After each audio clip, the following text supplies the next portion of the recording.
श्री गुरुदेव दत्त.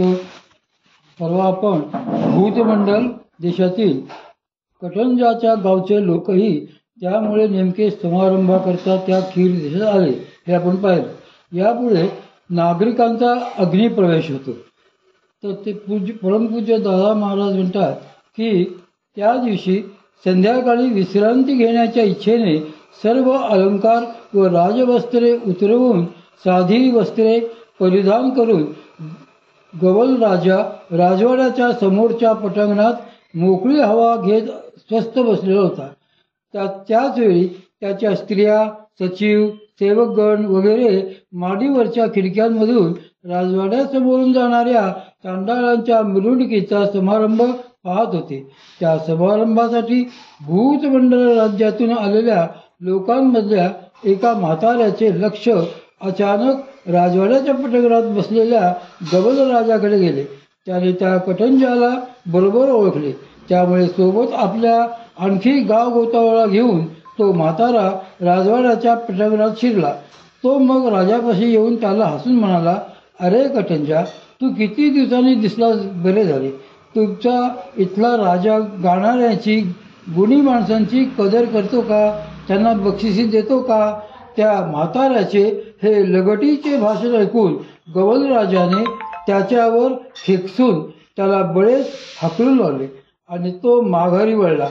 पण त्याच वेळी माडीवरून राजस्त्रियांनी व इतरांनी तो सगळा प्रसंग पाहिला होता.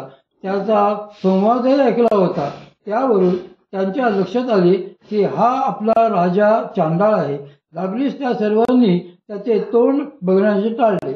मंत्र्यांनी ताबडतोब धर्मसभा बोलावली व त्यामध्ये असा निर्णय घेतला की आपण गेली 8 वर्षे या राजाचे अन्न खाल्ले आहे. त्या अन्नाने आपणा सर्वांना दोष लागलेला आहे. त्याची शुद्धी सध्या उपवासादी प्रायश्चित्तांनी होणारी नाही. म्हणून आपण सगळ्यांनी स्वतःला अग्निप्रवेशाने जाळून घ्यावे. त्याप्रमाणे मग राज्यातले सगळे ज्येष्ठ श्रेष्ठ प्रजाजन एकत्र आले. त्यांनी एक मोठी चिता पेटवली आणि एक एक करून ते सगळे बायका पुरुष वगैरे त्या चितेत स्वतःला जाळून घेऊ लागले. सर्वत्र हलकल्लोळ माजला व लोक धाय मोकळून शोक करू लागले. ते पाहून गवलाला फार वाईट वाटले. आपल्यामुळेच हा सगळा अनर्थ झालेला आहे हे जाणून मग त्यानेही त्या चितेत उडी मारून स्वतःला जाळून घेतली.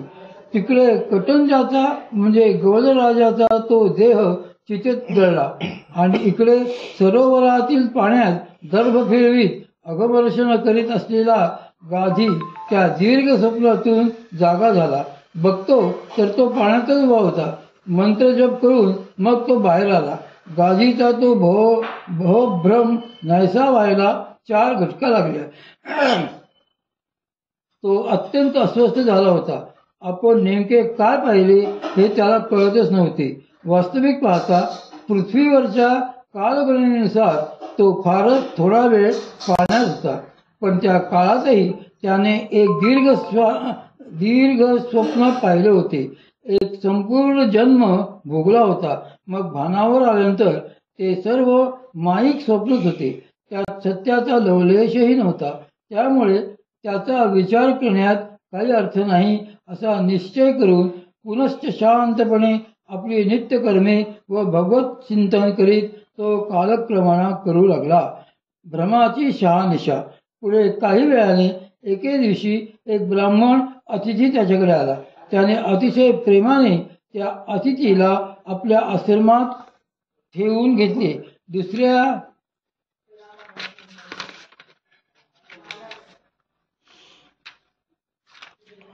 दिवशी बोलता बोलता त्याने त्या ब्राह्मणाला विचारले की तुम्ही एवढे थकलेले व कृषी का वाटत आहात. त्यावर त्याने उत्तर दिले की मी एक प्रवासी आहे. सगळीकडे फिरत असतो. काही महिन्यापूर्वी मी येथून उत्तरेस असलेल्या खीर नामक देशात गेलो होतो. तेथे निरनिराळी पक्वान्ने खाण्यात आणि मेजवान्या जोडण्यात माझा 1 महिना गेला. नंतर कळले की तेथे एक चांडाळ नुकताच राजा होऊन गेला होता. त्याच्यामुळे राजधानीतील प्रतिष्ठित लोकांनी तिचा प्रवेश करून जीव दिले होते व त्या राजानेही त्यामुळे स्वतःचे दहन करून घेतले होते.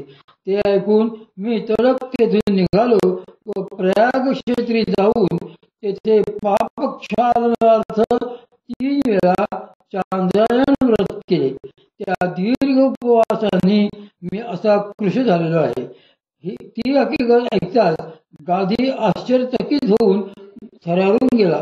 त्याला नवल वाटले की मी हे सर्व भ्रमात पाहिले होते आणि या ब्राह्मणाने तर प्रत्यक्षात तो देश पाहिलेला आहे.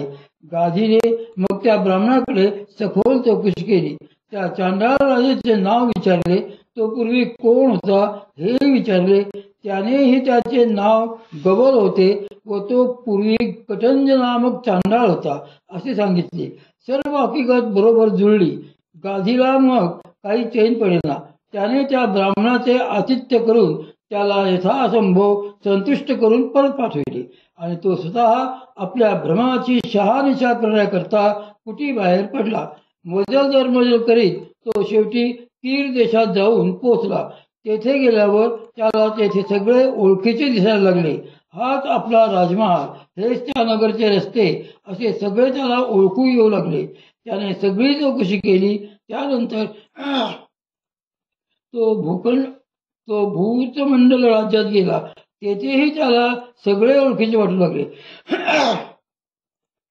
तीच हकीकत त्याला सांगितली. मग त्याला पुन्हा याचे आश्चर्य वाटू लागले की मी जे प्रत्यक्षात केवळ 2 घटकांच्या भ्रमाच्या काळात बघितले तेवढ्या अवधीत इथे तर त्या कटंजाचे संबंध आयुष्य उलटून गेलेले होते.